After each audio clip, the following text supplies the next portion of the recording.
देखो ऐसा है, इलस्ट्रेशन नंबर 4 को अगर आप देखोगे तो यहाँ कॉस्ट ऑफ कैपिटल आपको दे रखा है 10%। अब पहले साल तो आपकी 1 अप्रैल है, यानी साल की शुरुआत, तो आज की डेट है, आज की डेट है, तो फिर इसका आज की डेट में 1 रुपए की वैल्यू क्या है? 1 रुपया। बाकी की वैल्यू कैलकुलेट करनी हो तो फॉर्मूला है 100 1/1 + r, यानी 1/1 + r यानी 10/100 यानी 0.10, यानी 1/1.10, ये आएगा 0.909। ये पहले साल की वैल्यू आ गई। अब आपको बाकी सालों की कैलकुलेट करनी है तो इंटू दबा दो, अब इक्वल्स टू दबाते जाओ, हर साल की वैल्यू अपने आप आती जाएगी। इस तरीके से पीवी फैक्टर जो है वो आपका कैलकुलेट किया जा सकता है अगर क्वेश्चन में गिवन ना हो तो। देखो इलस्ट्रेशन नंबर 7 देख रहे हैं, अच्छा क्वेश्चन है, और ये राजस्थान यूनिवर्सिटी एमकॉम में 2012 और बीकॉम ऑनर्स में 2017 में आ चुका क्वेश्चन है। इसमें एक्चुअली एक नई मशीन परचेज की जा रही है। अब आपके पास ऑप्शन है कि आप डिबेंचर इशू करके परचेज करो, या शेयर इशू परचेज करो, और या फिर ये एसेट जो है वो लीज पे ले लो, परचेज ही ना करो। ये आपके पास ऑप्शन हैं।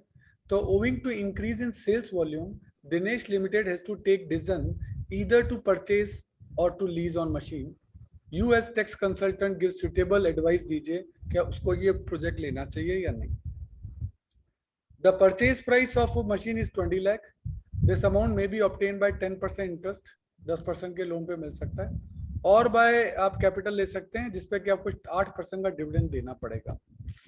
अगर मशीन लीज पे ली जाती है तो 7 लाख रुपए पर एनम 5 साल तक देने पड़ेंगे। But the company would not be required to incur any expenditure, इसके अलावा और कोई खर्चा नहीं देना पड़ेगा, इंश्योरेंस प्रीमियम, रिपेयर का कोई खर्चा अब कंपनी को नहीं देना। If machine is purchased, then company will have to incur 20,000 per annum on repair, क्योंकि अब मालिक आप वो आपने परचेज की है तो रिपेयर इंश्योरेंस आप ही को देनी पड़ेगी। The machine may become obsolete after 5 years. Nothing shall be recovered and scrap value 0 है। Therefore, depreciation will be charged on straight line method पे depreciation लगाना है। The present profit of the company will increase by 12 lakh. Company का profit 12 lakh रुपए से बढ़ जाएगा। Rate of income tax 30% है, सरचार्ज 7% का है, सेस 4% का है। इफेक्टिव रेट ऑफ डिविडेंड की जो रेट है वो ये है। तो बताइए कि आपको क्या करना चाहिए। तो ये आपके पास ऑप्शन हो गए। तो देखिए सबसे पहली बात तो हम ये जानते हैं कि जब हम नई मशीन ले लेंगे, नया प्रोजेक्ट ले लेंगे, तो हमारा प्रॉफिट 12 लाख बढ़ जाएगा सभी कंडीशन में। ठीक है, 20 लाख की मशीन है, 5 साल की लाइफ है, तो डेप्रिसिएशन लगेगा। कॉस्ट 20 लाख माइनस 0/5, तो ये आपका आ जाएगा 4 लाख का डेप्शन। तो अगर आप मशीनरी खुद परचेज करेंगे तो 4 लाख का डेप्शन तो लगना ही है।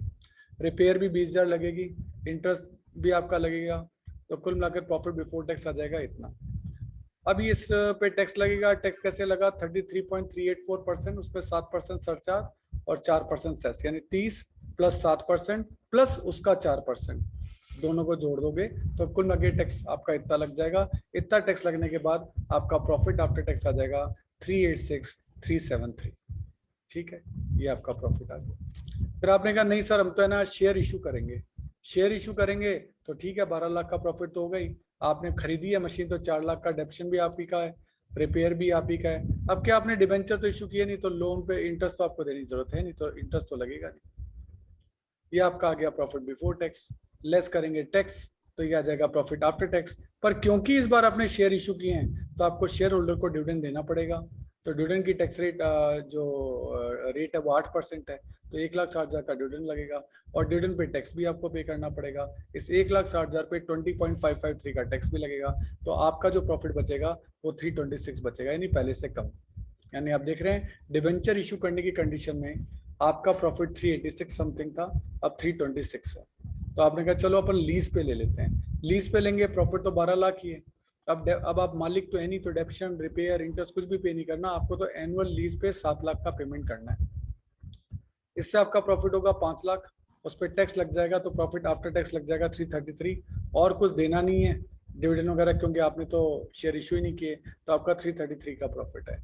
इन सभी कंडीशन में हम देखते हैं कि सबसे ज्यादा प्रॉफिट जो है वो आपका इस केस में है। यानी आपको करना क्या चाहिए कि डिबेंचर इशू करने चाहिए और मशीन परचेज करनी चाहिए, इससे आपका प्रॉफिट जो है वो आपका मैक्सिमम आ रहा है। क्योंकि आपको मैक्सिमम प्रॉफिट को सेलेक्ट करना है, ज्यादा से ज्यादा प्रॉफिट कमाना है, तो वो ये ऑप्शन आपके लिए सबसे बेस्ट रहेगा। ऐसा है, यहाँ टैक्स की जो रेट है इलस्ट्रेशन नंबर 4 में वो 26% दे रखी है, तो आपको 26% ही टैक्स लगाना है। उसने 26% ही लगाया है, लेकिन गलती से 33.063 लिखा हुआ है, वास्तव में 26% है, तो आप इसको 26% ही पढ़ें। 26% का ही इसने यूज किया है, सॉल्यूशन 26% के हिसाब से निकाला। देखिए स्टूडेंट्स, अब अपन देख रहे हैं effect of sale of asset for scientific research. तो आपके पास कोई एसेट है, उसको आप बेच दें, sale without being use for any other purpose, आपने उसका कोई अदर यूज नहीं किया, आपने उस एसेट का कोई यूज नहीं किया। और एक होगा sale after being use for business purpose, और एक आपने उसका यूज करने के बाद बेचा। तो अलग अलग सिचुएशन हो गई। तो इस सिचुएशन में क्या होगा,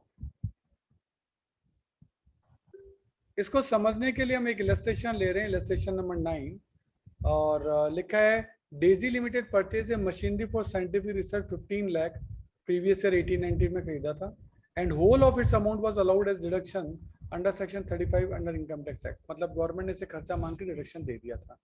इन the previous year 1920 the research project was over, it purpose to sell the machinery for it proposes, इसने 14 लाख की मशीनरी बेचने का प्रपोजल रखा।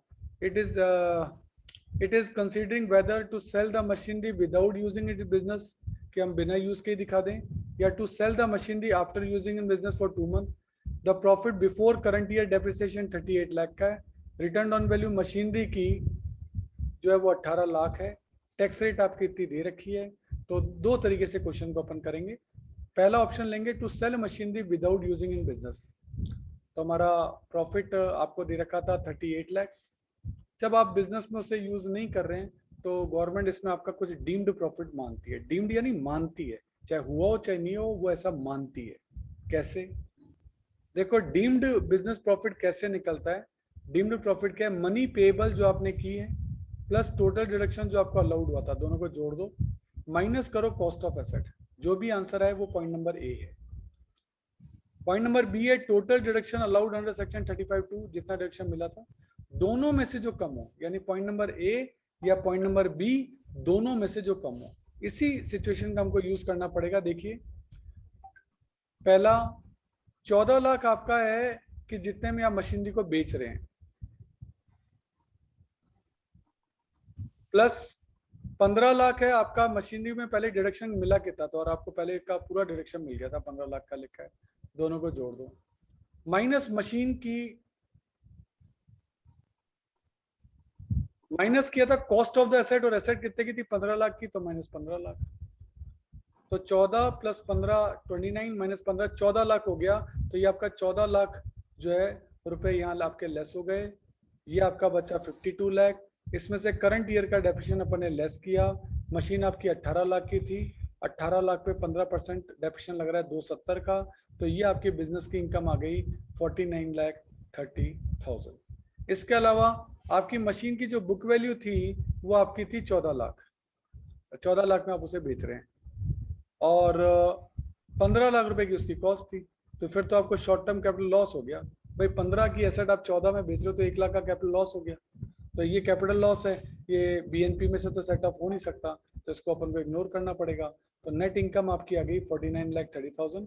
इस पर टैक्स की रेट उन्होंने दे रखी है 33.384, उस पर टैक्स लगा दो, ये आपका टैक्स जो है कंप्यूट हो जाएगा। ये पहली कंडीशन है to sell the machinery without using in business, यानी बिजनेस में बिना यूज किए अगर आप इसे बेच दें तो प्रॉफिट कितना होगा। ये 14 अपन ने क्यों लिया है, तो इसका आंसर है 14। ये तो आया पॉइंट नंबर ए का आंसर। और उसमें बी था कि जितना खर्चा आपका अलाउ किया गया, आपको खर्चा अलाउ किया गया था 15, दोनों में से जो कम हो, तो दोनों से कम कितना है 14 लाख। तो 14 लाख जो है वो आपका डीम्ड प्रॉफिट है, वो आपका माना जाएगा। अब इसी क्वेश्चन को अपन करते हैं दूसरी बार, और इस बार लेते हैं to sell machinery after using it business, कि हमने इसको बिजनेस में यूज किया। तो हमारा प्रॉफिट जो था वो तो था आपका 38 लाख। करंट ईयर डेप्रिसिएशन आपको देना है, तो करंट ईयर डेप्रिसिएशन अपन इस पे देंगे, और उसकी डब्ल्यूडीवी पहले अपन को निकालनी पड़ेगी। 18 लाख की डब्ल्यूडीवी थी। Add scientific research asset bought to business, उसको तो अपन खर्चा मानते नहीं है, और वो तो पहले ही अलाउड हो चुका था। टोटल 18 लाख है। और मशीनरी को बेचने से कितने रुपए मिल जाएंगे, 14 लाख, वो लेस हो जाएंगे, तो ब्लॉक की वैल्यू बचेगी 4 लाख। ध्यान देना, मशीनरी 18 लाख की ब्लॉक की वैल्यू है, प्लस परचेज कोई की नहीं है, सेल 14 लाख की हम दिखा रहे हैं, तो 4 लाख की ब्लॉक की वैल्यू आ गई। इस 4 लाख पे डेप्शन की रेट होती है 15%, तो 4 लाख का 15% 60,000 रुपए का आपका डेप्शन लग जाएगा। आपका प्रॉफिट आ जाएगा 37,40,000। That's called net income of the company. और उस पर टैक्स की रेट रहेगी 33.84%। ये आपका टैक्स जो है वो इस क्वेश्चन में लग जाएगा।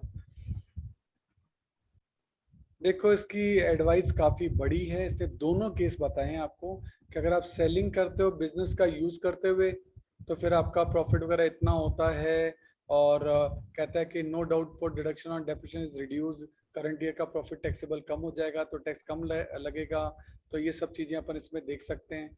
बट अगर ये कहता है कि अगर कंपनी को बेचते हैं विदाउट यूजिंग फॉर पर्पस तो आपको एक शॉर्ट टर्म कैपिटल लॉस हो रहा है, वो भी टैक्स बेनिफिट है, क्योंकि वो लॉस अदर कैपिटल गेन की इनकम को कम कर देगा, लेकिन आपके अदर कैपिटल गेन की कोई इनकम ही नहीं है। तो ये कह रहा है आने वाले सालों में यदि आपकी कोई कैपिटल गेन की इनकम होने वाली है तो फिर आप इस वाले ऑप्शन को ले लो, क्योंकि उससे वो आपकी कैपिटल गेन की इनकम को कम कर देगा और आपका टैक्स कम लगेगा। और अगर ऐसी कैपिटल गेन की इनकम नहीं है तो फिर नहीं होने वाली, तो फिर आपके लिए पहला ऑप्शन जो है वो ज़्यादा अच्छा रहेगा।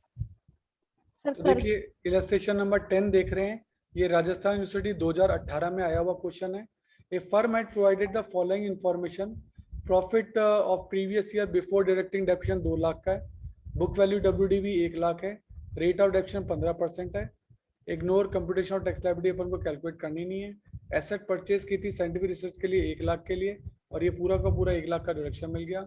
और शॉर्ट टर्म कैपिटल एसेट यदि सोल्ड की जा सकती है 80,000 में भी और 1,50,000 में भी, यानी 2 बार क्वेश्चन को सॉल्व करना है।